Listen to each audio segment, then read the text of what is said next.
بسم اللہ الرحمن الرحیم۔ ایک صاحب سفر میں تھے، راستے میں نماز کا وقت ہو گیا۔ ایک آبادی میں داخل ہوئے اور نماز کے لیے مسجد کا پتہ کیا تو قریبی مسجد مل گئی۔ جب نماز کے لیے مسجد میں جانے لگے تو خیال آیا کہ اپنی سواری یعنی گھوڑا کس کے حوالے کروں، کہیں ایسا نہ ہو کہ میری غیر موجودگی میں کوئی میری سواری یا اس پر لگی بیش قیمت زین جو کہ گھوڑے کے کمر پر باندھے رہتی ہے کوئی چوری کر لے۔ وہ ابھی اسی شش و پنج میں تھا کہ ان کی نظر ایک نوجوان پر پڑی جو ان کی طرف ہی دیکھ رہا تھا۔ لڑکے کو اشارہ کر کے بلایا اور کہا، بیٹا میں مسافر ہوں، نماز کا وقت ہو رہا ہے، کیا میرے نماز ادا کرنے تک تم میرے سامان اور سواری کی حفاظت کر سکتے ہو؟ لڑکے نے کہا، کیوں نہیں، آپ بے فکر ہو کر نماز کے لیے جائیں، میں نماز کے پڑھنے تک آپ کے سامان کے پاس رہوں گا اور میں کھڑا ہوں۔ وہ صاحب بہت خوش ہوئے اور نماز کے لیے مسجد میں چلے گئے۔ جب نماز پڑھ کر باہر آئے تو دیکھا، حیران رہ گئے، نہ صرف وہ لڑکا غائب تھا بلکہ گھوڑے کی زین بھی غائب تھی۔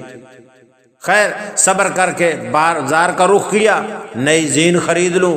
ایک دکان پر رکے، دیکھا ان کی وہی زین اس دکاندار کے دکان پر لٹکی ہوئی ہے۔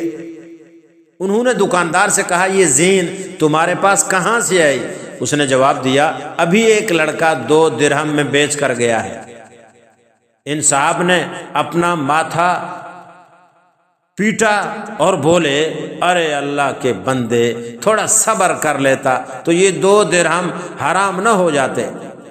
دکاندار نے پوچھا تو بتایا کہ میں نے نماز ہی میں سوچ لیا تھا کہ نماز پڑھ کر جو لڑکا میرے گھوڑے اور اس کی زین کی حفاظت پر کھڑا ہے اس کو 2 درہم دوں گا، مگر ہوا ایسے کہ جب میں یہاں آیا تو دیکھا زین غائب ہے۔ اس نے جلد بازی کی وجہ سے حرام کمائی اس نے کما لی۔